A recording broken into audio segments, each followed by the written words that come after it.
So here she comes. Do I get one? No, you've got a gate. Hopefully enough. Quite a nasty scar on my leg from one. Really cute, and everyone here loves them. So we're here over the farm about to take our Iron Age sow down to the display at the farm park. She's due to have her piglets in the next few weeks. So we're going to load her up onto this trailer and take her down there. And Luke is here to help us do that. So Luke, what do we need to do? So I think, first of all, we'll try and get her in the trailer just with a bit of food. So trying to push her around and stress her out. So what is this food then? So this is a sow breeding nut. It's like a complete mix of all the nutrients that they need in like a pellet form. So there's all sorts in here, like maize, barley, molasses. And they get this every day, do they? So yeah, so they get this, some will get it once a day, some if they've got a lot of piglets with them, will get it twice a day. Yep. And we sort of adjust the amount they have on going on body condition and stuff like that. So we're taking her down to Farrow, essentially, at the display. So you might not know what farrowing is. So Luke, what actually is farrowing? Farrowing is essentially the sow giving birth. So what are the signs of a pig that's going to start farrowing and giving birth then? So to start with, you want to be looking for her teats filling up with milk. And then as she gets closer and closer, she'll start making a nest, like out of her bedding, out of the straw. So they sort of make themselves like a hollow in the ground almost, and they'll pick up their bed in the straw in their mouths and sort of pile it round themselves, right, and make themselves a little sort of hollow in the ground with straw sides. And that's just where they feel safe and comfortable to have their piglets, to give birth. Yeah. So Ellen's an Iron Age sow, isn't she? Yeah. So does that mean she's going to be any more difficult to load up? This girl in particular won't be. No, she's very friendly. But that's not typical of... No, sort of a characteristic of the breed is they are very sort of harder to handle. Oh, right, okay. So we're quite lucky with Ellen. Yeah, she's very tame and yeah. So she's the right one for this sort of job, really. Well, I say that she might just run off now, but hopefully not. So should we start loading her up then? Yeah, let's have a go. Yeah. So what are you going to do first? So firstly, I'll move the partition in the trailer. Right. So do you want me to do that? Yeah, please, if you could. So I'll open this gate up. Yeah. And then we'll try and get her right in the front. Okay. So what I'm also going to do is take a pig board with me. It's just for a bit of safety for me, really, if any or any pig handler. If they do get a bit sort of aggy, then I've just got a bit of protection there. And am I right in thinking a lot of pigs they move around with like on a sight basis using their eyesight, don't they? Yes. So if you block off that area for them, they then sort of veer off the other direction. Yeah, so you can also sort of steer them with this. You've got a bit more control. You've got a bit more control, yeah. It's just a good management tool, really. Okay. Yeah. Oh dear. Do I get one? No. You've got a gate. The other sows have seen the feed as well, so they're going to be getting a little bit riled up. They know something tasty is coming. Come on out. So we've got about 6 other sows in here at the moment with the boar. So Luke's task here is to actually try and to entice the right sow out, entice Ellen out, and without the others all coming out as well. On girl. Which is easier said than done. So here she comes. Here she comes. Shall I take the bucket, Luke? Yes, please. Good.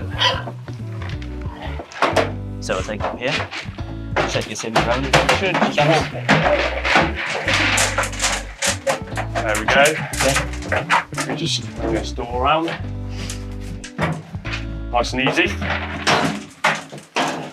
So we've loaded Ellen onto the front of the trailer, which is really good practice. You always try and put your weight over the front of your drawbar with the trailer so it doesn't start sort of veering around. We're not going off farm anyway, so we're only going to be going very slowly.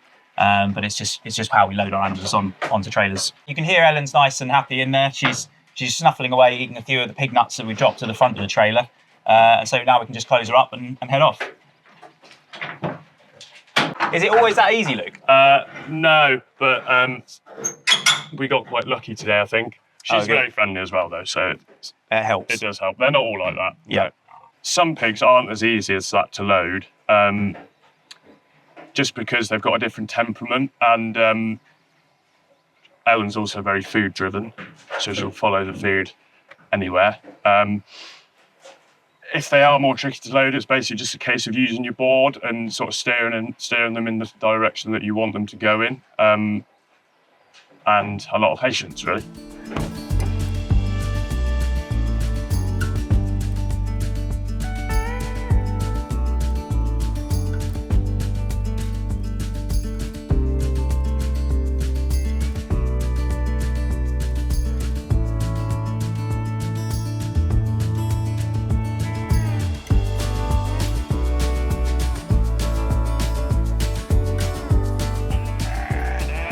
So what we're going to do is, because we're obviously putting Ellen, the sow, into an enclosure that's already full of our Shetland sheep, we're going to put a few sheep nuts a bit further up the enclosure just to entice them away from the entrance.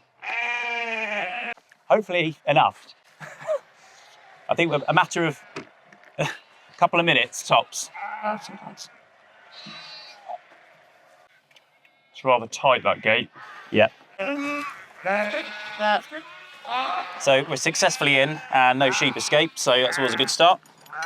Luke will reverse the trailer down to the pig ark, then we can lower the tailgate and let Ellen into the pig ark. We're actually going to keep her inside the pig ark because she hasn't actually got a nose ring at the moment.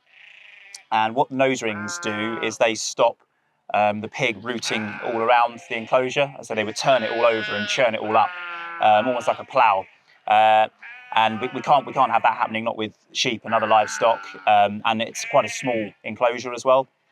So the pig nose ring will go in later today, and then she could be let out of the pig ark to walk around the enclosure. And we put things in like so we put feed balls into the pig enclosures as well. So although they can't root about, they can still knock the pig balls around for pellets.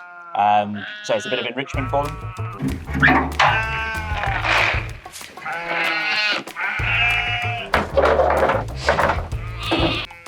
So if I come off and stand So here, you might want the board, I think. Yeah.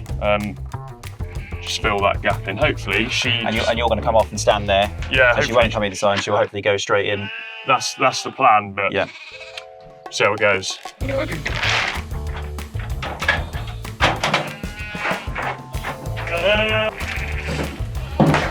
Come on then. Go.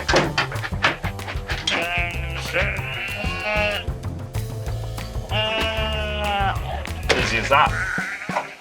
So Luke, where does she get that coloration from? You know, she's got this dark coat with the little orange flecks, and then she's obviously got a different snout to our Gloucester Old Spot. So where are these features and characteristics coming from? Yeah, so she's an Iron Age cross Tamworth. So the sort of lighter flecks in her coat is from the Tamworth, who is sort of a reddy, rusty coloured breed.